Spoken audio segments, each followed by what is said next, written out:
Bonsoir, bonsoir à tous. Merci d'avoir pris le temps de venir ici.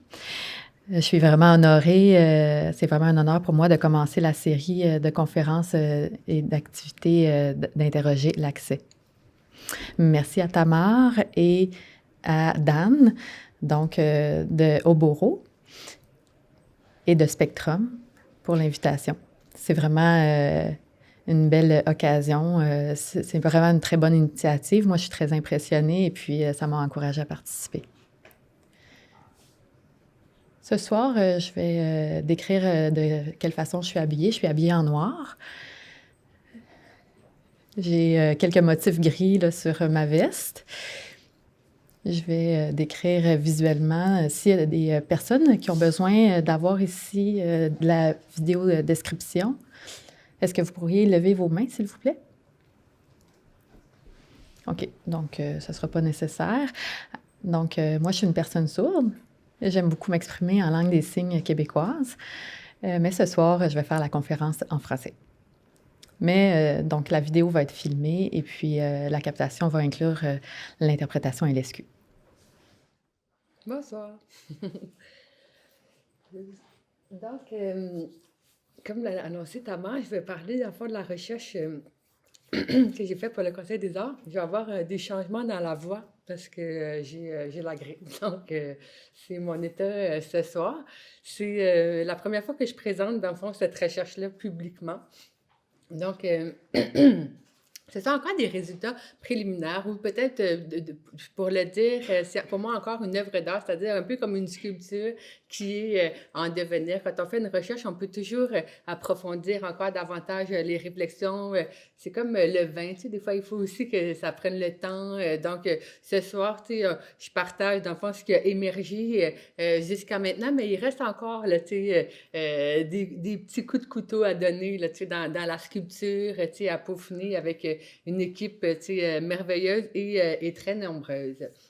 Donc, d'emblée, je tiens à spécifier que la présentation d'aujourd'hui, dans le fond, c'est vraiment des données qui sont issues de cette recherche-là, les pratiques artistiques sur des handicapés au Canada, qui est commanditée par le Conseil des arts. Cependant, dans le fond, tout ce qui est présenté ce soir est vraiment selon la perspective de l'équipe de recherche. Donc, elle n'engage en rien le Conseil des arts. Donc, c'est comme quand vous regardez un film et que la compagnie du film, au début du film, vous avertit que les opinions qui sont diffusées par les comédiens, dans le fond, n'engagent en rien la compagnie. Donc, c'est la même situation pour ce soir au niveau du Conseil des arts, donc qui ne les engage pas au-delà de leur politique et leurs engagements là, déjà adoptés jusqu'à présent. Peut-être, j'aime bien commencer de façon un peu interactive, à savoir un peu dans la salle ici, qu'est-ce que vous connaissez des pratiques artistiques sur des handicapés? Donc, est-ce qu'il y a des artistes, par exemple, que vous connaissez déjà, des personnes sourdes, des personnes handicapées? Oui. Ben, il est décédé maintenant, c'est Denis Chinot, Mhm. qui est une personne sourde. Mhm. Merci. D'autres? Oui. En danse, mais là, j'oublie son nom. Mais, Mhm. Donc, France Geoffroy, peut-être, là, qui est pionnière de la danse intégrée au Québec. Oui, France Geoffroy avec... Gang de roue aussi, Mhm. qui fait de la danse.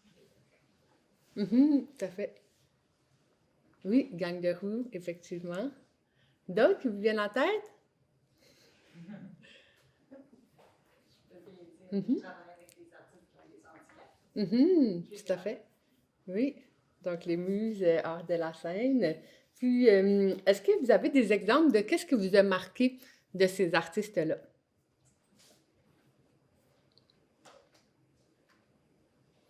De quelle façon vous avez été touché, soit en travaillant avec eux autres, soit en regardant une de leurs œuvres, soit dans la commémoration de cet artiste-là? Qu'est-ce qui... Une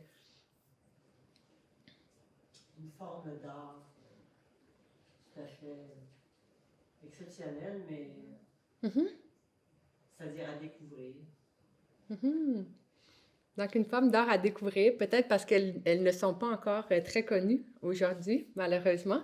Donc, en espérant que cette conférence-là, puis que d'autres initiatives qui sont organisées cette année puissent contribuer à faire connaître ce secteur de pratique des artistes sourds et handicapés.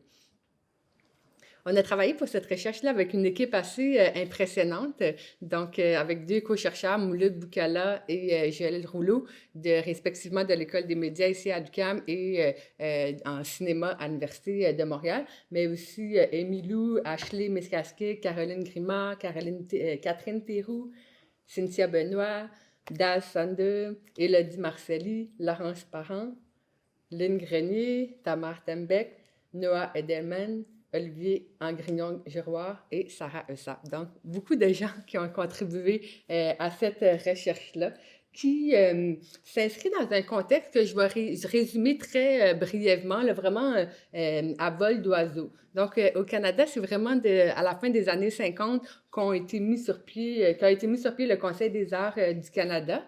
Mais ce n'est que dans les années 70 qu'on a commencé à financer les arts sourds et handicapés de façon un peu plus significative. Au début des années 90, il y a eu un bureau de l'équité qui a été mis sur pied en 91. En 93 aussi, un bureau pour les arts autochtones. Et ce n'est vers la fin des années 2000 qu'il y a eu une reconnaissance là, des arts handicapés comme étant une pratique artistique. Ils ont créé aussi un poste d'agent de programme au Conseil des arts.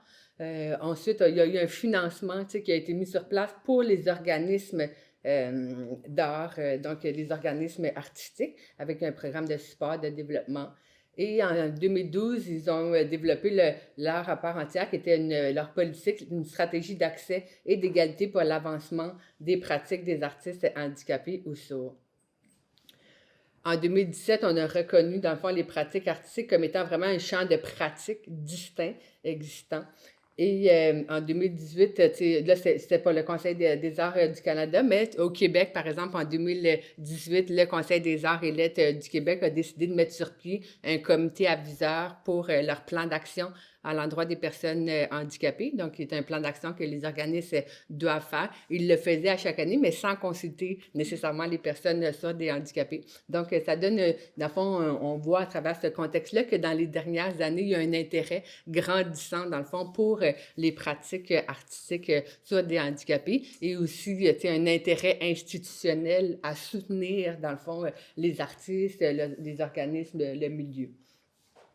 Les objectifs d'enfants de notre recherche, c'était de favoriser une meilleure compréhension des enjeux qui entourent les pratiques artistiques des personnes sourdes et handicapées, des collaborations aussi qui existent entre le secteur des arts sourds et handicapés et ceux des arts dits en général, donc comprendre ici non-handicapés et entendants. Des pratiques aussi qui permettent la reconnaissance, le soutien et la promotion des pratiques artistiques sourdes et handicapées. Donc, on a travaillé vraiment là, avec une stratégie de recherche qui s'inscrivait dans une approche collaborative. Donc, comme vous l'avez vu, on était une belle gang de personnes, des personnes sourdes, des personnes handicapées, des personnes neurodiverses et des personnes alliées aussi. Donc, on a misé sur des méthodes participatives et inclusives de collecte de données. Une prise en compte aussi là, des rapports de pouvoir qui pouvaient exister. Qu'est-ce que ça veut dire, dans le fond, une méthode participative inclusive? Bien, par exemple, le fait d'offrir que les entrevues puissent se dérouler en ASL ou en LSQ, que le recrutement des participants aussi était accessible. On offrait aussi la possibilité aux gens de nous faire part de leurs besoins pour qu'on puisse offrir des mesures d'équité. Donc, notre cadre conceptuel, dans le fond, au niveau des ancrages théoriques, on a puisé beaucoup dans ce qu'on appelle les études critiques sur le handicap ou Critical Disability Studies, donc qui amène une autre posture, une autre façon de voir le handicap que la manière qu'il est considéré traditionnellement, c'est-à-dire dans une perspective médicale, mais aussi les études sourdes et les études culturelles, en anglais on dit Cultural Studies. Les approches féministes, postcoloniales, intersectionnelles aussi ont permis pour nous de prendre en compte une diversité de rapports de pouvoir qui traversent le champ des arts sourds et handicapés. On a travaillé avec différents concepts comme l'autodétermination, l'accessibilité culturelle, la citoyenneté culturelle, le capacitisme et l'audisme aussi, dans le fond, qui sont 2 termes qui désignent les systèmes d'oppression systémique qui concernent principalement les personnes sourdes et handicapées. au niveau méthodologique, dans le fond, on a fait une revue de la littérature. On est allé voir un peu qu'est-ce qui se faisait, là, déjà, pas tant qu'est-ce qui se faisait, mais aussi qu'est-ce qui se disait ou pas sur les arts sourds et handicapés, et pour constater qu'il y a beaucoup de choses qui se font, mais il n'y a pas nécessairement beaucoup de publications scientifiques qui étudient ces pratiques-là. On a regardé aussi les statistiques. Dans le fond, il y a combien d'artistes au Québec, au Canada, c'est quoi le portrait statistique pour constater que, ben, il y a encore, une disparité, notamment, là, au niveau du salaire. Les personnes sourdes et handicapées, de façon générale, ont moins accès au marché du travail, rencontrent des obstacles systémiques. Bien, ça va être la même chose aussi en tant qu'artiste. Et ça, donc, c'est ce qu'on appelle une étude là, de données secondaires. Et le gros a été vraiment investi sur ce qu'on appelle une étude de données primaires. Donc, on est allé chercher nous-mêmes, collecter nous-mêmes des informations grâce à des entrevues puis à des groupes de discussion. Donc, on a fait un recrutement quadrilingue, français, anglais, LSQ, ASL. Et il y a 85 personnes qui ont participé sur 121 qui étaient intéressées. Donc, 34 entrevues individuelles et 8 entrevues de groupe avec 52 personnes. Et ensuite, on a fait une analyse là, thématique des données pour regarder, dans le fond, c'est qui les artistes, qu'est-ce qu'ils ont comme pratique. Le secteur, il est organisé, ou plutôt les secteurs, ils sont organisés de quelle façon, c'est quoi leur façon de travailler, puis c'est quoi les relations qui existent entre le secteur des arts sourds et handicapés et les arts en général, et finalement, les pratiques de financement, de quoi ça a l'air. Donc, on est allé dans 8 villes au Canada l'été passé, donc coast to coast quasiment. Donc, à Winnipeg, Vancouver, Québec, Toronto, Edmonton, Ottawa, Halifax, Montréal. On a fait donc des rencontres dans toutes ces villes-là. Ça a été vraiment intéressant de pouvoir rencontrer des gens un peu partout, de constater certaines spécificités, mais de constater aussi qu'il y avait beaucoup de choses qui revenaient qui étaient très similaires, notamment dans l'expérience du capacitisme systémique.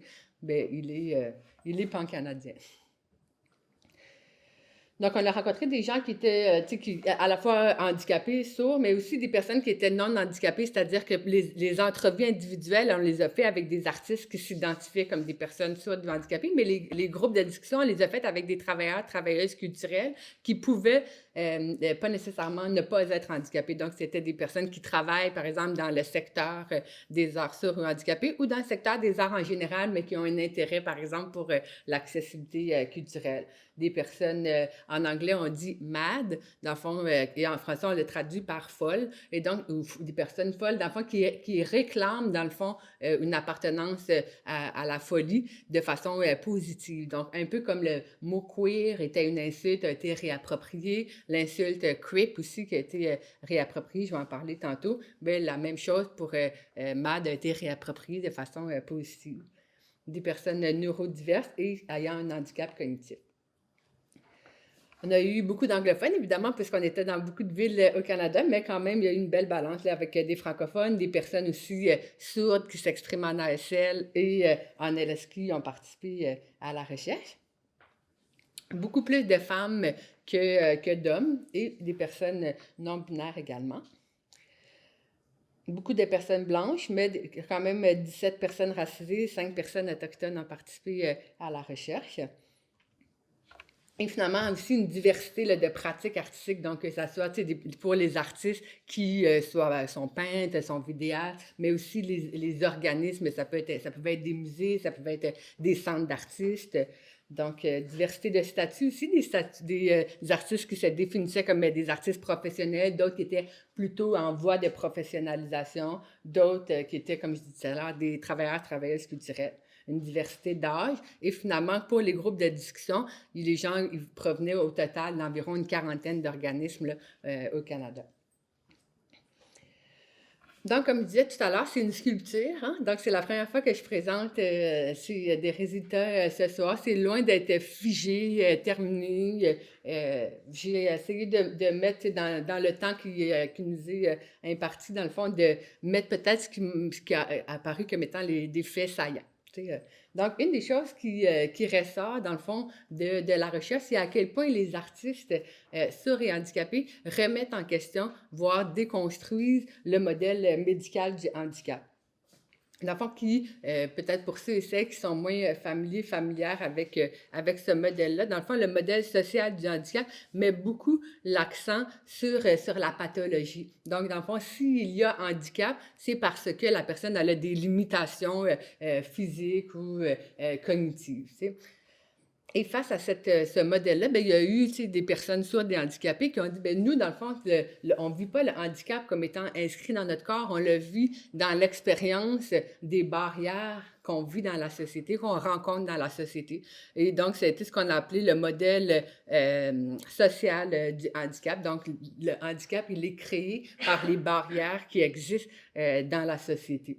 Donc, par exemple, si un immeuble a une rampe d'accès, mais il n'y a pas de handicap, autant une personne qui roule qu'une personne qui marche peut accéder.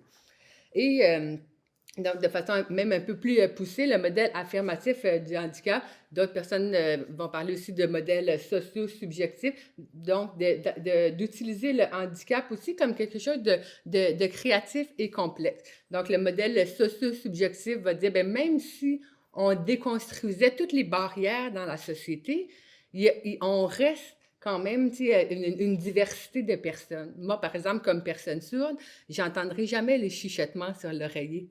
Donc, on pourrait dire, bon, on va allumer la lumière, tu vas laisser ça m'élève, mais là, ça ne devient plus des chuchotements sur l'oreiller. On s'entend? Donc, on peut déconstruire les obstacles, mais ça ne change pas les expériences singulières qu'on a comme personnes sourdes et handicapées. Modèle affirmatif aussi, on peut utiliser le handicap de façon créative. Par exemple, dans les études sourdes, on a parlé de gain sourd en disant, dans le fond, arrêtez de dire toujours que c'est une perte auditive. Nous, dans le fond, on l'a vu aussi de façon comme un gain. Par exemple, si une personne était dans l'autre bâtiment, à travers la vitre, on peut communiquer alors que les personnes entendantes sont obligées d'aller se rejoindre. Même chose, de bord en bord des trams de métro ou dans un concert très bruyant. Les personnes sourdes vont pouvoir communiquer alors que les personnes entendantes ne peuvent pas le faire. Sous l'eau même, on peut communiquer en langue des signes, par exemple. Les pratiques artistiques des personnes sourdes handicapées vont aussi, dans le fond, rassemblent une diversité impressionnante de pratiques artistiques, tant au niveau là, des médiums, comme je disais tout à l'heure, dans le fond, ça peut être la photographie là-dedans, mais aussi des postures, des discours différents. Donc, certaines personnes même vont dire, ben moi, l'expression art sourd, je ne suis pas vraiment à l'aise avec ça, je suis une personne sourde, puis je fais de l'art, mais je ne considère pas que mon art il est sourd. T'sais. Donc, et on a vu ces postures-là aussi, moi, je ne suis pas une historienne de l'art, mais en action culturelle, on s'intéresse à la diversité de pratiques de mobilisation aussi. Puis, par exemple, au niveau de l'art féministe, bien, des personnes qui disent, bien, moi, je suis féministe, ma pratique, elle est féministe, mais est-ce que mon art, il est féministe? Pas nécessairement, tu sais. Donc, on va voir, tu sais, ça dans différents contextes de groupes sociaux, de personnes minorisées, où parfois on regarde une œuvre et on peut dire clairement, tu sais, que l'œuvre, elle est explicitement, tu sais, féministe ou décoloniale, puis d'autres fois, c'est moins évident. Les gens proposent ici diverses formes, on réfléchit à diverses formes de représentation culturelle.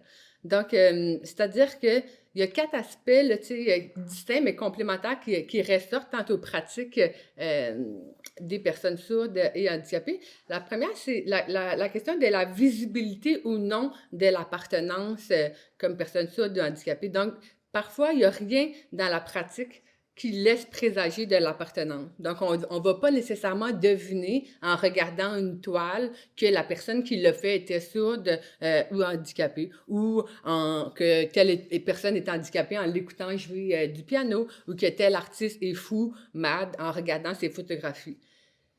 Mais il va y avoir d'autres pratiques artistiques où quand on va les regarder, quand on va être en contact avec l'œuvre, on va voir que, par exemple, le corps atypique va être mis de l'avant ou l'utilisation d'une ou plusieurs langues des signes va être mise de l'avant. On remarque aussi que les thèmes abordés dans les pratiques, dans le fond, il y en a qui vont être intimement reliés avec les réalités vécues, comme personnes sourdes et handicapées, et en première instance, l'audisme et le capacitisme, la question de la culture sourde. Donc, tu vois, il y avait une participante qui disait, dans le fond, en anglais, « My madness or my mental health difficulties are they are kind of the impetus for doing some of what I do and the content of what I do. » but also they help me stay well because I think I'm proud of them. Donc, je suis fière, dans le fond, d'être une personne aimable et de créer à partir de cette posture-là. Une autre artiste peintre qui met de l'avant des personnages handicapés. Et d'autres aussi qui créent, mais qui ne vont pas nécessairement explicitement là, aborder leur appartenance dans leur création. D'autres aussi qui vont utiliser leur pratique ou profiter de leur pratique artistique pour faire de la sensibilisation. Donc, Jean-Audrey Chabot, par exemple, qui disait, bien, comme musicien, moi, je fais de l'art, mais je fais aussi un peu d'éducation. Il dit, mon travail, c'est pas d'être conférencier, mais je joue dans la rue et puis, ben, tu sais, je jase avec les gens. Vous avez remarqué, des fois, je dis les noms, des fois, je ne dis pas les noms. Pour nous, c'est le Conseil de recherche en sciences humaines du Canada, dans le fond, qui encourage les chercheurs et les chercheuses à demander aux participants, participantes, est-ce qu'ils voudraient que leur nom soit associé à leur réponse, parce que c'est une façon, dans le fond, de reconnaître leur participation à la construction des savoirs. Dans le fond, l'université, la recherche, on avance aussi grâce à la participation des citoyens, des citoyennes. Donc, dans le cas de la recherche, la grande majorité des gens ont accepté que leur nom et leur nom de famille soient associés là, à leur réponse. La troisième approche, dans le fond, c'est celle de l'intégration active là, du corps atypique ou de la langue des signes comme médium de création. Donc ici, c'est pas juste de dire « Ah, est-ce que c'est visible ou pas visible? » mais vraiment que je la mobilise activement comme dans ma pratique artistique. Donc, ça devient un moteur de création. Donc, par exemple, le fait, on parlait tantôt de France Geoffroy, bien, le fait de danser en fauteuil roulant, le fauteuil, il devient un moteur de création.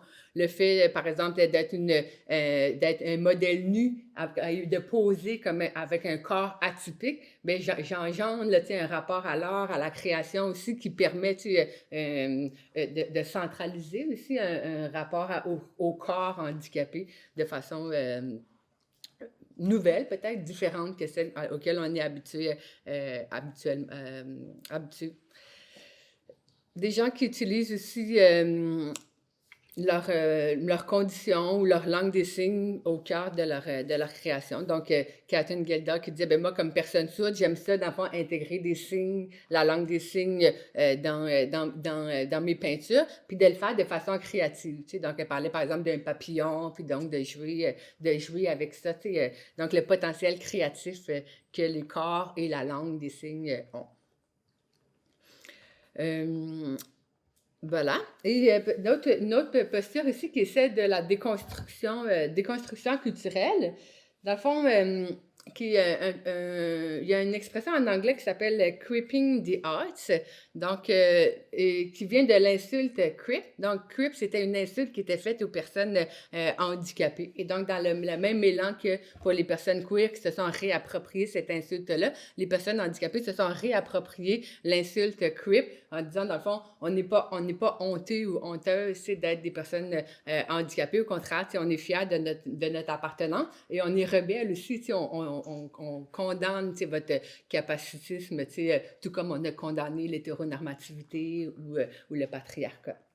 Donc, on pourrait la traduire en français par la déconstruction artistique d'un point de vue handicapé. C'est toujours pas facile de traduire les concepts, là, queer, c'est devenu des allosexuels, des fois, donc parfois on préfère garder les concepts dans leur langue d'origine, mais bon, on fait quand même des efforts là, comme francophones pour essayer de construire aussi des savoirs, dans le contexte francophone. Donc, la déconstruction artistique d'un point de vue handicapé, elle permet de développer des nouvelles façons de créer de l'art et de soutenir les pratiques artistiques, de changer les types d'art. Je vais essayer de faire comme ça. Je vais arrêter de regarder par en bas. C'est bon. Donc, parfait. Donc, la déconstruction artistique d'un point de vue handicapé permet de développer de nouvelles façons de créer de l'art et de soutenir les pratiques artistiques, de changer les types d'art que nous rencontrons et d'innover en proposant de nouvelles façons de s'engager avec l'art. Catherine Frézy disait, en tant que personne handicapée, on ne cherche pas simplement à participer à la culture, on veut la créer, on veut la façonner, on veut l'amener au-delà de ses limites. Donc, on ne veut pas uniquement être des figurants. Finalement, on s'approprie les pratiques artistiques. En 2014, il y a eu un forum qui avait été organisé par Spill Propagation, qui est un centre d'artistes basé à Gatineau pour les artistes ça. Donc, 12 artistes sourds se sont rassemblés le temps d'une petite semaine pour des ateliers sur la déconstruction. Il y avait des ateliers en langue des signes sur Derrida et la philosophie de la déconstruction. C'était merveilleux. Et il y a eu un manifeste qui a été écrit et dans lequel on peut lire les déconstructivistes du phonocentrisme sont des personnes créatives qui produisent des œuvres par des pratiques qui visent à remettre en question et redéfinir les constructions phonocentriques. Et ce, dans la visée de créer des nouvelles formations de savoir et de favoriser les transformations sociales. Donc, on voit ici que l'art n'est pas uniquement un lieu de l'art pour l'art. L'art est souvent un lieu aussi pour envisager d'autres possibles, d'autres devenirs. Ce qui se fait dans le milieu de l'art influence et est marqué aussi par ce qui se fait dans la société. Un autre exemple, c'est un projet que je fais avec trois artistes sourds qui s'appelle Nos mains qui vibrent. C'est une recherche-création en musique sourde. Donc, on est dans un contexte phonocentriste où souvent on va considérer la musique uniquement dans un point de vue sonore, alors que la musique qui vient, le terme muse, c'est l'inspiration, et musica, ça réfère à la question du rythme. Donc, le rythme, il peut être visuel, il n'a pas nécessairement à être que sonore. Donc, je vous montre un petit extrait de, une musique signée, ça dure 2 minutes 30, qui a été créée par Dal Sander, donc ici un doctorant en linguistique ici à l'UQAM, et donc il a créé une chanson qui s'appelle Sur la nuit. Et donc, il n'y a pas de sous-titres, c'est vraiment en langue des signes, mais je vous donne quand même, pour ceux et celles qui ne connaissent pas la langue, donc ça, c'est le signe pour la nuit, et ça, c'est le signe pour s'asseoir. Et quand on les combine ensemble, ça devient s'asseoir sur la nuit. Ça, c'est le signe pour étoile, mais en langue des signes, on peut jouer avec l'espace. Donc, normalement, les étoiles, ils vont être plus en haut, mais lui, comme on est assis sur la nuit, les étoiles, elles viennent d'en bas. Donc, quand vous voyez, je vous donne au moins ces deux petits signes-là pour que vous puissiez apprécier.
Donc, on voit, la déconstruction, souvent, ça rend inconfortable. Donc, les gens, au début, vont me dire, hey, il manque du son, il n'y a pas de son. Les gens vont avoir beaucoup de questionnements. Tu sais, est-ce que c'est de la musique? Est-ce que c'est pas de la musique? Donc, les pratiques de déconstruction invitent, tu sais, à des nouvelles façons de considérer le monde et de considérer les pratiques artistiques. Dans la même lignée au niveau de la BD, moi j'avais fait ma thèse sur une BD en langue des signes et dans un article que j'ai publié récemment, je parlais aussi d'artistes sourds qui réfléchissent à comment, dans le fond, déconstruire l'idée du phylactère. Donc, au forum de déconstruction du phonocentrisme dans les pratiques artistiques, un BDiste, Jean-François Isabelle, se disait, ben dans le fond, moi, je dessine, un BDiste sourd, je dessine toujours des bandes dessinées avec des bulles qui ont des phylactères avec le... Mais là, si je veux déconstruire justement ce phonocentrisme dans la BD, comment est-ce que je pourrais le faire? Et souvent, la déconstruction, ça implique aussi, il suffit pas juste de déconstruire, tu sais, l'oppression systémique et tout ça, mais on a intériorisé beaucoup de choses et les réponses sont pas là tout de suite, tu sais. Donc, ça invite à beaucoup de création. Comment est-ce qu'on peut créer autrement, tu sais, en tant que personne sourde et handicapée? Ça va pas de soi, ça demande vraiment une démarche de recherche, tu sais, dans la création. Là, je vais le remettre en... pardon, désolée. Donc, au niveau des arts sourds, une des choses qu'on remarque, dans le fond, dans les dernières années, c'est aussi un mouvement qui part, qui se déplace d'une affirmation qui est plus identitaire à une posture qui est plus celle de la déconstruction. Donc, je m'explique. En 1989, à Gallaudet, il y a eu un rassemblement qui s'appelait Deaf Way et il y a eu des artistes qui ont fait un manifeste qui s'appelait le manifeste DEVIA pour Deaf Visual Image Art et dans le fond, qui ont essayé de décrire dans le fond qu'est-ce que c'était que l'art sourd. Et quand on regarde ces œuvres qui s'inscrivent dans ce courant artistique DEVIA, on voit que l'appartenance sourde, elle est au cœur de la création. Donc, par exemple, Nancy Rook, toutes ses œuvres vont être très colorées parce que les personnes sourdes insistent souvent sur la dimension visuelle de leur expérience du monde, tu sais, donc l'aspect très coloré. Les mains, hein, qui symbolisent les langues des signes. Chuck Bird, on voit l'image d'un ciel dans lequel on voit les mains qui vont faire un signe. Donc, c'est souvent là, des œuvres où c'est assez explicite l'appartenance sourde. On va voir d'autres œuvres aussi où, par exemple, les mains sont enchaînées pour illustrer le congrès de Milan en 1880 où on a interdit l'enseignement en langue des signes. Donc, on battait les enfants pour pas qu'ils signent et tout ça. Donc, cette histoire de l'oppression aussi va être illustrée là, dans les pratiques artistiques visuelles, entre autres. Alors que dans une perspective phonocentriste, bien, vous en avez vu un peu une perspective, par exemple, de déconstruction du phonocentrisme, vous en avez vu des aperçus, mais on est vraiment, c'est ça, dans une déconstruction de pratiques là, normatives et donc l'appartenance, c'est pas tant l'appartenance sourde d'un point de vue peut-être un peu plus essentialiste qui va être mis de l'avant plutôt qu'une remise en question du phonocentrisme, de l'audisme et d'essayer d'envisager les pratiques autrement. Katharina Ziervogel, qui est une jeune artiste sourde autochtone à Winnipeg, dans le fond, on parlait à quel point elle était fière de ses deux appartenances, parce pour elle, elle soulignait à quel point il y avait beaucoup de similitudes entre les peuples, les premiers peuples et les personnes sourdes, notamment au niveau historique. Donc, elle fait le parallèle entre, par exemple, tous les pensionnats autochtones et toute l'histoire de l'oralisme aussi avec les enfants sourds. Donc, on a forcé les enfants sourds à parler au détriment des langues des signes, tout comme on a forcé les enfants autochtones à parler les langues coloniales et on leur interdisait là, de s'exprimer dans leur langue autochtone. Tout comme il y a eu la loi sur les Indiens, il y a eu des répercussions très négatives là, et oppressives pour les peuples autochtones. Il y a eu aussi dans l'histoire sourde des moments qu'on connaît moins, elle ne veut pas non plus les équivaloirs, mais dans l'histoire, par exemple, on connaît Bell pour la compagnie de téléphone. Alexander Graham Bell a été mari d'une femme sourde et fils d'une mère sourde, et il a écrit un mémoire qui s'appelait Mémoire contre la formation d'une variété sourde de la race humaine, dans lequel, dans le fond, il insistait sur l'importance de proscrire les mariages entre personnes sourdes pour éviter la reproduction. Donc, c'était vraiment dans une perspective eugéniste, tout comme la loi sur les Indiens a enlevé le statut là, aux femmes autochtones. Donc, on est dans des perspectives d'eugénisme, d'assimilation et tout ça. Les arts sourds, bien, c'est sûr que les langues des signes vont être au cœur des pratiques artistiques. Donc, au Canada, on a 5 langues des signes. Depuis juin dernier, dans le cadre de la première loi canadienne sur l'accessibilité, on a reconnu enfin là, officiellement les langues des signes comme étant les langues premières des personnes sourdes au Canada. Donc, la langue des signes québécoise, américaine, mais également les langues des signes autochtones, donc les langues des signes Indian Plain Sign Language et Inuktitut. Au niveau des arts handicapés, ça fait partie là, de la partie de la sculpture qui reste encore là, à travailler. Il existe là, une diversité impressionnante là, d'artistes qui travaillent dans le secteur. Une des choses qui ressort aussi de la recherche, c'est l'importance d'avoir plus de représentations artistiques handicapées sur nos écrans, sur les scènes, et que ces représentations-là puissent être déconstruites, qu'on puisse sortir de la stéréotypie.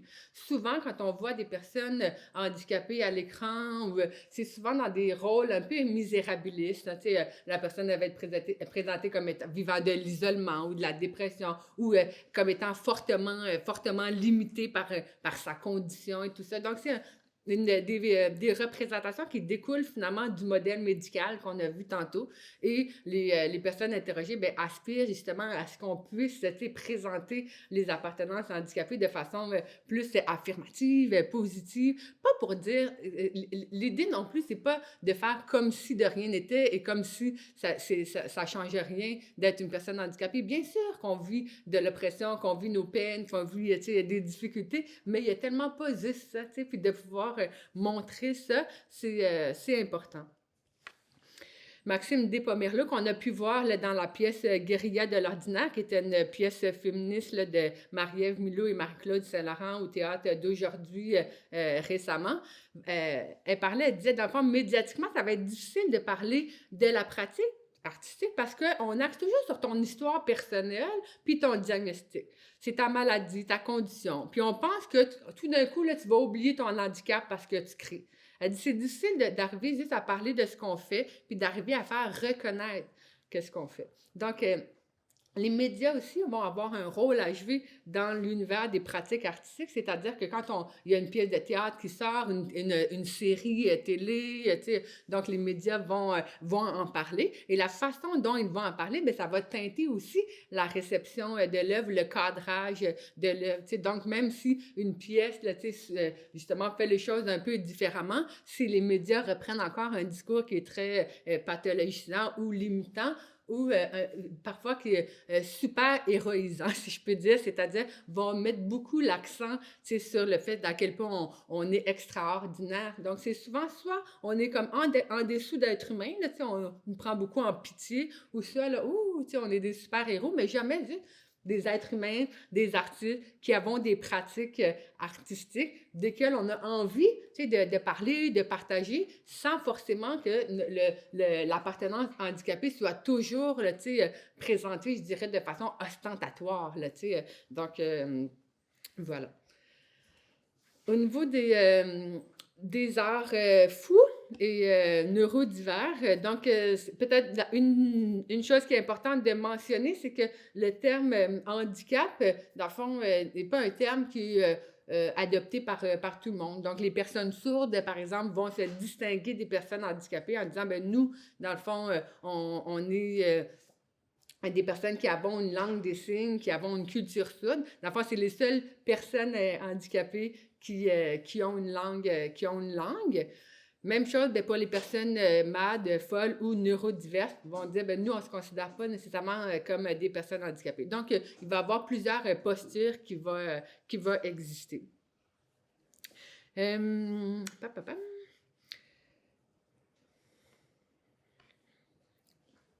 Au-delà des pratiques aussi, ça c'est une artiste, Roséline Chevrette, qui est une poète à Québec, qui dit, dans le fond, à travers l'art, je défends les personnes qui ont une déficience intellectuelle, je suis leur porte-parole. Puis présentement, il y a un grand projet de vie, où elle devient émue en parlant de ça. Elle dit, je ne le fais pas juste pour moi, mais pour d'autres aussi qui ont une déficience intellectuelle.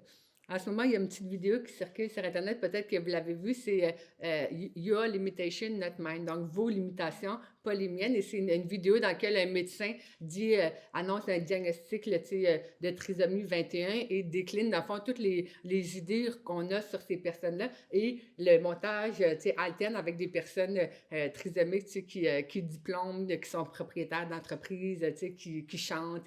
Donc, ça fait un beau contraste pour déconstruire les préjugés. Au-delà des pratiques artistiques, je dirais, il y a aussi des pratiques, comment je peux dire? Au-delà des pratiques de création, il y a des pratiques au niveau de la diffusion, entre autres, qui invitent à d'autres façons de développer des rapports à l'art, notamment le concept de représentation décontractée, dans le fond, permet à des personnes qui, traditionnellement, ne se sentent pas forcément à l'aise ou ont littéralement pas accès à des représentations, de pouvoir y avoir accès. Ça a été le cas avec la compagnie Joe, Jack and John qui a fait la pièce de théâtre Dis merci à l'espace libre. Donc, une représentation décontractée, les lumières sont un peu plus allumées. Souvent, on va annoncer aussi au début de la pièce s'il va y avoir des émotions fortes ou des effets lumineux importants. Les gens vont pouvoir sortir de la pièce, rentrer. Donc, ce qui est intéressant de constater, c'est que c'est bénéfique pas uniquement pour les personnes handicapées ou neurodiverses, mais aussi pour d'autres personnes, par exemple, comme les familles avec des jeunes enfants qui ne peuvent pas toujours aller au théâtre, là, ça leur permet d'y aller. Et donc, c'est un style de représentation qu'on voit de plus en plus. Là, Montréal Art interculturel, la Tangente, donc il y a plusieurs institutions culturelles ou centres d'artistes qui essayent d'adopter ces pratiques-là dans une visée d'accessibilité. On voit aussi dans le milieu certains contextes où on voit une offre culturelle qui est un peu plus équitable. On peut penser par exemple au Musée canadien des droits de la personne, qui est une expérience assez impressionnante. Quand on arrive, on a les vidéos en LSQ, en ASL, des contenus. Les contenus sont offerts en braille. Toutes les vidéos sont sous-titrées avec des interprètes. Et la façon dont les interprètes sont intégrés aux œuvres, c'est fait aussi de façon ergonomique. Donc, on voit ici, par exemple, la personne, elle est là comme interprète. Donc, c'est très design. Parfois, on utilise les technologies d'accessibilité, on peut les considérer comme étant un peu rébarbatives. Quand c'est du gros sous-titrage, c'est pas nécessairement bien fait, mais vous faites juste dans une visée de technique. Mais là, on sent qu'il y a un souci aussi esthétique, donc de marier à la fois l'accessibilité et l'esthétisme des œuvres. Les artistes se sont exprimés sur différents termes, et un des concepts pour nous qui était intéressant de sonder, c'était toute la question de l'autodétermination.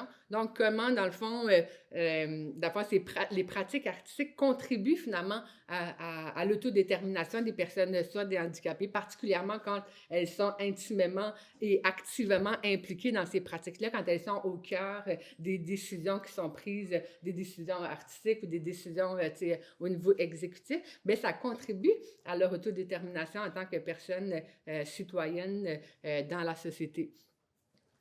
Mais en parallèle, il y a encore des postures où on souhaite, dans le fond, soutenir l'émancipation des personnes soit des handicapés. Le terme, par exemple, empowerment est souvent utilisé comme étant une notion pour redonner du pouvoir à ceux qui l'ont pas. Puis c'est intéressant de voir comment certains artistes étaient très critiques de cette notion-là, en disant, par exemple, ben, pour moi, l'empowerment, c'est, dans le fond, une fausse proclamation d'organisation qui sont pas dirigées par nous autres. T'sais. Donc, des personnes, dans le fond, des organisations de personnes non handicapées qui disent vouloir travailler pour nous, mais finalement, on vit quand même des difficultés ou de l'oppression à travers ces pratiques-là. Toute la question aussi de l'intersectionnalité, donc le fait que, par exemple, les artistes constataient que quand on parle de pratiques artistiques sur des handicapés, les gens qui vont être mis de l'avant parfois vont être plus les personnes blanches que des personnes issues de la diversité culturelle et qu'en parallèle, quand on est dans des événements ou des initiatives de la diversité culturelle, bien, c'est toutes des personnes qui ne sont pas handicapées ou entendantes, et que ça serait intéressant de brasser un peu les cartes et que quand on représente des personnes soit des handicapés, bien, qu'on fasse attention à la diversité culturelle et pareillement, quand on parle de diversité culturelle, qu'on puisse aussi inclure les personnes soit des handicapés dans ces représentations-là.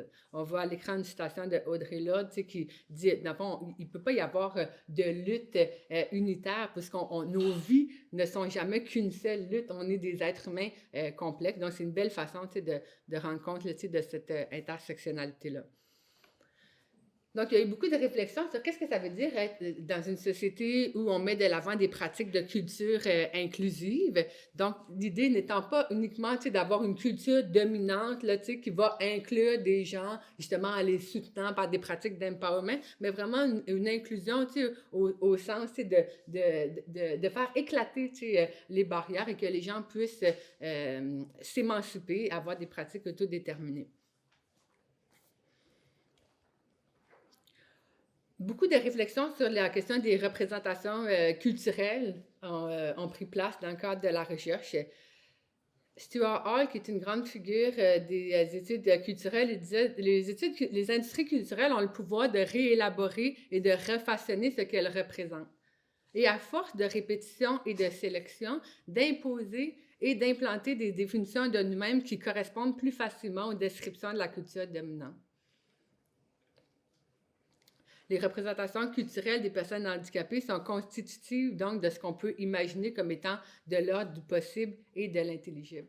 Donc, quand on voit des représentations qui sont misérabilistes, qui sont inscrits dans le modèle médical, bien, ça forge la manière dont socialement on va considérer ces personnes-là. Et inversement, quand on voit des représentations justement qui sont plus subjectives et qui soutiennent davantage des pratiques affirmatives ou autodéterminées, bien, on est dans une posture où est-ce qu'on reconnaît davantage les artistes sourds et handicapés. Et là, je veux dire, comme des personnes à part entière, avec des gros guillemets, parce qu'il y a une artiste qui dit « j'ai assez ça, me faire dire que je suis une personne à part entière ». Depuis quand, les personnes handicapées, on aurait été juste un petit morceau, puis là, tout d'un coup, là, le monde, il se réveille, puis on est rendu des personnes à part entière. Donc, bref. Voilà. La question aussi de la tension entre on veut être présent dans les médias, on veut être présent sur les scènes, dans les écrans, puis en même temps, on ne veut pas être réduit à une seule représentation stéréotypée. Dans les médias, dit Maxime Despomerleau, un moment où je me sens reconnue, c'est si on ne trouve pas absolument nécessaire de mettre handicapé à côté de mon nom ou du terme danseuse. Donc, c'est intéressant de dire on veut être davantage présent, mais essayer d'éviter de toujours nous réduire uniquement à cette appartenance-là. T'sais.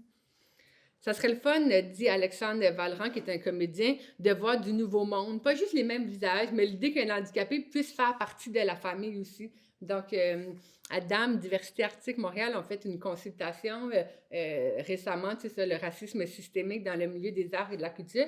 Et ils parlaient de colorblind casting, c'est-à-dire quand on fait un rôle, ben, tu sais, le rôle, par exemple, d'une directrice d'école, ben, il peut être joué par une personne handicapée ou par une personne racisée. On n'est pas obligé d'engager uniquement les personnes handicapées pour des rôles de quadraplégiques, là, tu sais. La question d'usurpation d'identité culturelle, donc ça aussi, c'est un thème là, que j'essaie de travailler. Je ne sais pas si ça va survivre jusqu'à la fin de la recherche, mais pour l'instant, je trouve qu'il permet aussi de faire la différence entre appropriation culturelle, qui est quand même très liée aux questions plus de racisation, versus plus les situations délicates où les personnes, soit des handicapés, dénoncent le fait que des personnes entendantes et non handicapées jouent des rôles de personnes sourdes et handicapées.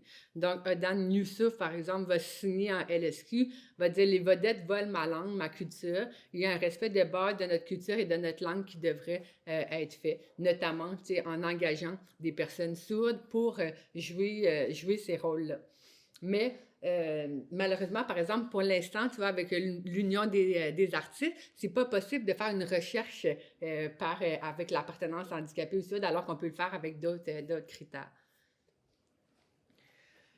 Les artistes ont nommé énormément d'obstacles, tu sais, et c'est encore difficile d'essayer de les classifier. Mais une des conceptions, un des obstacles que je l'ai déjà nommé, c'est par rapport à l'intersectionnalité. Donc, cette limitation-là, c'est de parler de diversité culturelle d'un côté et d'accessibilité d'un autre. Ils ont parlé aussi de l'accès à la culture. Souvent, on pense de plus en plus, en tout cas, il reste encore beaucoup de chemin à faire, mais on va penser à l'accessibilité culturelle, mais d'un point de vue du public. Donc, on veut, par exemple, les représentations décontractées vont être plus pour le public, mais si la scène elle-même n'est pas accessible, par exemple pour les personnes en fauteuil roulant, si la galerie n'est pas accessible, on a beau dire à une artiste visuelle « Hey, on va exposer tes toiles », mais ça fait drôle de ne pas pouvoir aller à son propre vernissage parce que la galerie n'est pas accessible pour les personnes en fauteuil roulant. T'sais. L'accès à la formation aussi, donc il y a beaucoup de formations qui sont offertes dans le milieu des arts, mais à cause d'un manque d'accessibilité architecturale ou d'interprète, ben, cette formation-là. Et donc, c'est sûr que ça va nuire aussi à la professionnalisation des artistes. Accès à l'information, donc un manque d'accès à l'information, un manque de relayeurs, c'est-à-dire des fois, il y a des institutions qui vont développer des bonnes pratiques, qui vont dire, ben là, on avait un interprète, on avait tout ça, comment ça se fait qu'il n'y a pas personne qui est venu? Bon, je veux dire, depuis que le monde n'est pas accessible pour les personnes seules, là, vous venez de vous réveiller, tout d'un coup, il n'y aura pas full opportunité comme ça en cliquant des doigts, il faut s'assurer, de développer des stratégies de communication pour relayer l'information, auprès des artistes, auprès des communautés et démontrer aussi que c'est une pratique qui est pérenne, c'est-à-dire que on veut pas, on vient d'avoir une subvention, là on veut faire cool, on rend notre événement juste une fois accessible pendant l'année, alors que tout le reste de nos événements sont pas accessibles. Donc il faut trouver des façons aussi de développer la confiance avec les gens, de dire ben on veut vraiment, être accessible et pas juste, avoir l'air cool le temps d'un événement. Donc, un manque aussi de stratégies de communication diversifiées, donc, d'avoir, des stratégies avec un langage simplifié ou en langue des signes. Beaucoup d'obstacles dans l'accès au financement. Historiquement, un des principaux obstacles, c'était le fait que être un artiste handicapé ou non handicapé, on recevait le même financement, mais la personne sourde ou handicapée, elle devait utiliser une bonne partie de ces fonds-là pour payer soit l'interprète, un préposé, tout ça. Et le Conseil des arts du Canada a été vraiment là, à l'avant-garde à ce niveau-là en créant, dans le fond, une séparation entre ce qu'on appelle les frais d'accès et les frais de création. Donc, en permettant, dans le fond, que les frais d'accès soient séparés, bien, ça fait en sorte que deux artistes, handicapés ou pas, reçoivent le même fonds pour la création, mais les personnes sourdes et handicapées peuvent demander de l'argent supplémentaire là, pour les interprètes, pour les préposés, Parce que, dans le fond, mais il y a des obstacles qui persistent, là. Tu sais, par exemple, au niveau du temps de répétition, tu sais, quand on travaille, par exemple, avec des artistes, tu sais, neuroatypiques, ben, tu sais, une pièce qui pourrait prendre, là, tu sais, je sais pas moi, tu sais, 50 heures de répétition avec des artistes neurotypiques, ben, ça va prendre, tu sais, un temps, mais c'est pas toujours pris en compte, tu sais. Donc, il va encore, tu sais, il reste encore, surtout au niveau des provinces, là, tu sais, un manque de financement pour les mesures d'équité ou au niveau, tu sais, à plus petite échelle. Donc, le Conseil des arts du Canada a fait des avancées, mais il en reste encore beaucoup à faire là, au niveau provincial et municipal. De façon générale, le plus gros obstacle, ça a été vraiment toute la question du capacitisme et de l'audisme systémique, donc qui se manifeste à travers les préjugés et l'ignorance. Et ça va être aussi quelque chose qu'on va constater pour d'autres systèmes de pression, comme l'homophobie, par exemple. Donc, même s'il y a des lois qui existent, même s'il y a des droits qui existent, la situation, elle ne change pas pleinement tant que les gens n'ont pas développé vraiment des attitudes là, qui sont respectueuses, inclusive, éthique, donc, et c'est pas toujours facile parce que ces préjugés-là, vont émerger de l'ignorance. Donc, les gens n'ont pas nécessairement de mauvaise foi. Il y a une philosophe que j'aime bien, qui s'appelle Iris Marion-Young, qui a dit « L'oppression, dans le fond, c'est pas l'exercice d'un pouvoir tyrannique nécessairement, mais plutôt des pratiques quotidiennes d'une société libérale bien intentionnée. » Les gens sont pas de mauvaise foi quand ils disent « Hein? Il y a plus qu'une langue des signes. Pourquoi vous n'en faites pas juste une? Ça serait bien plus facile, vous en comprendriez bien mieux. » Bon, hein? Pourquoi il n'y a pas juste une langue orale? On devrait tout le monde parler anglais. Hein? Pourquoi le français? On devrait, Donc, les gens sont pas de mauvaise foi, c'est de l'ignorance, mais parce qu'il n'y a pas nécessairement de campagne de sensibilisation, parce qu'on n'en parle pas dans le système d'éducation, bien, ça repose sur les épaules des individus encore aujourd'hui. À travers toute cette collecte de données-là, les gens ont parlé là, de pistes de solutions, au moins 52, à date, on est rendu pistes d'action qui ont été suggérées. Donc, au niveau du financement aussi, par exemple, de prioriser de façon stratégique, c'est-à-dire de cibler les artistes sourds et handicapés comme un groupe prioritaire dans les planifications stratégiques des institutions culturelles, de séparer donc le financement là, dédié à la création ou aux organismes des frais d'accès. Il y a aussi beaucoup de suggestions pour financer l'accessibilité culturelle de façon générale, c'est-à-dire de ne pas soutenir uniquement les artistes sourds et handicapés, mais il y a beaucoup d'artistes qui disent « Ah, moi, j'aimerais ça que mon film puisse être sous-titré pour le festival, j'aimerais ça que ma pièce de théâtre, avoir des interprètes, j'aimerais ça que mon exposition, je pourrais peut-être avoir des descriptions de mes œuvres, mais il n'y a pas nécessairement de financement pour ça, donc de financer l'accessibilité de façon plus générale. De toutes les questions d'équité, diversité, inclusion dans les milieux culturels, donc d'engager des personnes sourdes et handicapées, notamment comme agents de programme dans les institutions culturelles, de recruter des personnes sourdes et handicapées au sein des conseils d'administration des organismes artistiques, des équipes de travail, de consulter les personnes dans l'élaboration des politiques, comme le fait le Conseil des arts et lettres du Québec l'année passée. Donc, c'est intéressant quand on dit « OK, bien, ils s'intéressent à qu'est-ce qu'on veut, qu'est-ce qu'on a besoin, et pas juste à remplir leurs devoirs en tant qu'institution. » Toute la question de l'accessibilité culturelle, donc d'améliorer l'accessibilité aux lieux de formation, aux lieux de création, aux lieux de production. Les résidences d'artistes, par exemple, ne sont pas accessibles au Québec. Donc, qu'on rende les espaces de résidence, les espaces de formation de façon plus accessible. L'offre culturelle pour les publics, parce que nourrit aussi les artistes, c'est-à-dire que si je peux jamais aller au théâtre, ben je suis pas nourrie dans ma pratique comme artiste. On a besoin d'être inspiré, donc que l'offre culturelle soit accessible et de responsabiliser les personnes en matière d'accessibilité. Souvent, les gens prennent pas leurs responsabilités. Donc, par souci d'équité, ça ne devrait pas être les personnes sourdes et handicapées qui portent le poids de se renseigner. Votre événement, il est accessible ou il n'est pas? Ah, il n'est pas. OK, bon, c'est ce que vous pourriez, tout ça, mais que les gens qui organisent prennent cette responsabilité-là dans une perspective de justice sociale. La formation, donc des formations, du monitorat aussi menées par des artistes sourds, par exemple en ASL, LSQ ou langue des signes autochtone ou internationale, d'offrir des formations accessibles, de développer aussi des pratiques de mentorat. C'est que ça a été nommé comme étant une pratique vraiment intéressante, quand des artistes sourds et handicapés ou neurodivers avaient l'occasion d'être mentorés avec un artiste professionnel qui avait déjà développé sa pratique. Bien, c'est aussi une transmission de connaissances de comment cheminer, par exemple, dans le système de financement. D'avoir une flexibilité aussi, donc les horaires de transport adaptés, c'est quand même quelque chose. Là, le transport adapté, c'est vraiment une situation qui est très problématique. Là, donc, bien évidemment, toutes les déclinaisons du capacitisme systémique se répercutent bien sûr dans le milieu des arts et de la culture. Diffuser des pratiques artistiques aussi dans le milieu des arts en général, donc pas uniquement de dire on fait une exposition d'artistes handicapés, mais que dans une exposition sur un thème X, ben on puisse aller solliciter les contributions des personnes soit des handicapés, de pas stigmatiser ou stéréotyper ces pratiques artistiques-là, c'est-à-dire qu'il y a des gens qui expriment pas de façon explicite nécessairement leur appartenance.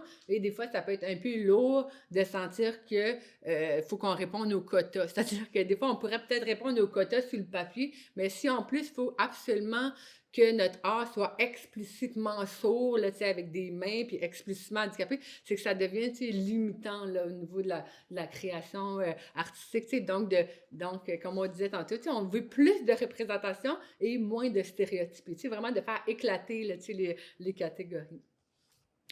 D'avoir des représentations culturelles plus éthiques, donc d'inclure les personnes soit des handicapés, que ce soit dans l'écriture des scénarios, par exemple, pour que les représentations puissent refléter les réalités vécues dans leur diversité, bien entendu. De diversifier ces représentations-là avec l'inclusion des personnes racisées ou autochtones notamment. De pouvoir créer peut-être des catégories de moteurs de recherche, par exemple avec l'UDA, l'Union des artistes, ou donc qu'on puisse avoir accès à des artistes sourds et handicapés plus facilement. Et finalement, de contrer l'appropriation culturelle en évitant de soutenir ce type de pratiques et d'usurpation aussi d'identité. La communication, donc développer des stratégies de communication inclusive, de rédiger des appels à contribution aussi dans un langage accessible, simplifié, respecter les normes en matière d'accessibilité, développer un réseau de relayage d'informations, communiquer et détailler les informations aussi en matière d'accessibilité. Donc, si votre événement n'est pas accessible, moi, je dis toujours, la première étape, c'est juste de dire, si l'événement n'est pas accessible, dites-le. Désolé, l'événement n'est pas accessible. Moi, ça m'enlève une job de moins à faire. L'information est déjà là. Vous avez compris que pour chacune des thèmes, j'en ai pris juste quelques-uns, mais au niveau là, de la communication aussi, puis de l'accès à l'information, tout ce qui est les demandes de financement, ça peut être extrêmement lourd et compliqué. Donc, de favoriser une simplification des langages utilisés dans les demandes de subvention pour qu'elles soient plus accessibles à tout le monde. Même nous, quand on a fait la recherche, au début, on avait un formulaire de consentement éclairé pour général, puis on en avait fait un pour les personnes avec un handicap cognitif. Finalement, on va faire un seul formulaire, puis dans le fond, il n'y a pas personne qui aime ça avoir des définitions à n'en plus finir, puis s'ils veulent plus d'informations, on peut leur donner un accès vers davantage, mais le formulaire, il est le même. Et on se rend compte que finalement, c'est possible de donner la même information, mais juste de façon plus simple, plus simplifiée. Et ça bénéficie à d'autres mondes. Finalement, pour conclure, sur les pistes d'action, toute la question du réseautage, beaucoup de gens se sentent isolés en tant qu'artistes sourds et handicapés. Donc, un désir de créer un réseau de communication ou des réseaux de communication pan-canadiens. Et un souhait que les espaces d'échange et de collaboration puissent être soutenus, là, que ce soit là, financièrement, mais aussi au niveau de leur réalisation. Peut-être en guise de conclusion, une réflexion que je trouve qui est intéressante, c'est celle de la citoyenneté culturelle. Donc, souvent, quand on parle d'inclusion dans le milieu des arts et de la culture, on pense beaucoup à la question de la démocratisation de la culture, c'est-à-dire qu'on remarque que historiquement, ben, la culture a été parfois élitiste et la démocratisation de la culture, ben, c'est le désir de donner accès à la culture à des personnes qui en ont été historiquement minorisées, marginalisées. Mais avec le temps, les gens se sont dit, ben, on ne veut pas uniquement avoir accès à une culture dominante. On veut, comme on l'a vu tout à l'heure avec la pratique de Cripping the Art, on veut participer activement. En tant que femme, si je vais au musée puis c'est juste des hommes qui sont représentés, ça m'intéresse plus. Si c'est la 4e fois que je veux avoir une expo puis c'est toujours, je veux me voir, je veux me sentir appartenir, je veux contribuer. Donc, la citoyenneté culturelle, dans le fond, c'est l'ensemble des pratiques qui permettent, dans le fond, une participation sociale, notamment là, des personnes minorisées, à travers un soutien, des pratiques de production culturelle et artistique, et ce qui va créer, entre autres, un sentiment d'appartenance à la société. C'est-à-dire que si on vit dans une société, par exemple, en tant que personne sourde, où il n'y a aucune information qui est disponible en langue des signes, souvent je fais le parallèle avec les personnes francophones. Imaginez-vous, en tant que francophone, tous les bulletins d'information sont en anglais, toutes les pièces de théâtre sont en anglais, tous les livres sont en anglais, toute la poésie, tous les échanges, courriels, tout serait en anglais. Comment est-ce qu'on se sent, où on vit, où on se sent appartenir comme francophone, et je pourrais prendre l'exemple avec n'importe quelle appartenance culturelle, mais donc la citoyenneté culturelle permet de soutenir ce sentiment-là d'appartenance à la société, notamment en favorisant la visibilité ou la présence là, des différents acteurs, actrices concernés. Donc, quand on parle de démocratisation de la culture, ben, c'est vraiment de donner un accès à la culture, notamment là, auprès des populations historiquement mises à l'écart, alors que quand on parle de démocratie culturelle, ben, on vise vraiment à soutenir la diversité des expressions culturelles, une diversité des représentations culturelles également. Donc, on pourrait dire que la citoyenneté culturelle, finalement, c'est un peu ces deux approches-là, ces deux courants-là de démocratie culturelle et de démocratisation culturelle, auxquels on pourrait même ajouter la question de la déconstruction culturelle, c'est-à-dire que les gens ne souhaitent pas uniquement s'exprimer à travers des expressions culturelles et artistiques en tant que personnes minorisées, mais aussi remettre en question et déconstruire le système dominant. Il y a plusieurs exemples de démocratisation de la culture, des guides sourds, par exemple, dans les musées. On va voir aussi des expositions qui vont être accessibles aux personnes aveugles grâce au toucher des œuvres. Donc, ça, c'est une façon de la rendre accessible. Il y a un concert de musique qui avait permis à l'Orchestre symphonique de Québec aux femmes sourdes d'assister au concert avec des ballons pour sentir la vibration. Ici même à l'UQAM, lors de l'exposition Soulèvement de Georges Didier Huberman, Louise Derry m'avait manifesté son désir de rendre l'exposition accessible. Et ma première réponse était de lui dire, ben, c'est chouette, c'est accessible, mais c'est quoi, pourquoi les personnes sourdes viendraient voir ton expo?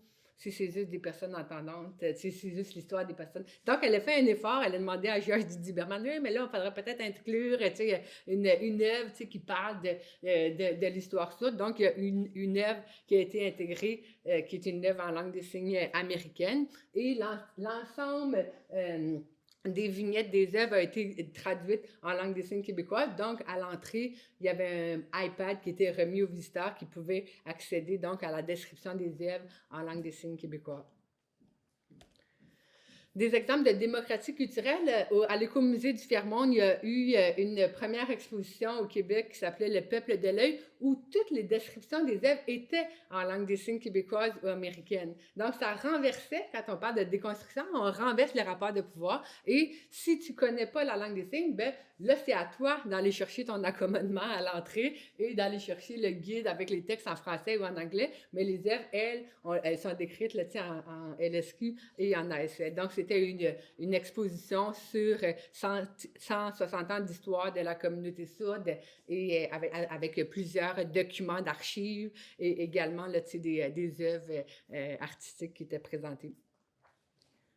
Autre exemple de démocratie culturelle, Creeping the Art, qui était un symposium organisé à plus d'une reprise à Toronto, donc dans une volonté justement de changer, on voit ici, de changer comment on crée et comment on expérimente les arts et la culture. Donc, on voit par exemple ici le Carmen Papalia, parce qu'il y a une personne aveugle à l'avant qui marche avec sa canne, et les autres sont des personnes qui suivent, et donc voyantes ou pas, et ça l'amène un autre rapport là, à l'espace. J'aurais pu parler de d'autres exemples aussi. J'aurais pu encore parler pendant au moins 2 heures, mais voilà ce qui fait un petit tour là, de cette sculpture en devenir sur cette recherche-là, là, les pratiques artistiques. Je tiens à remercier vraiment la contribution, là, les 85 personnes qui ont participé à la recherche. C'était tellement riche, toutes les réflexions que les gens ont apportées. L'équipe de recherche ici, là, vraiment une super belle équipe. Donc, le rapport de recherche va être disponible en 2020. Donc, la sculpture, elle va finir par être achevée à un moment donné. Donc, voilà, je vous remercie énormément.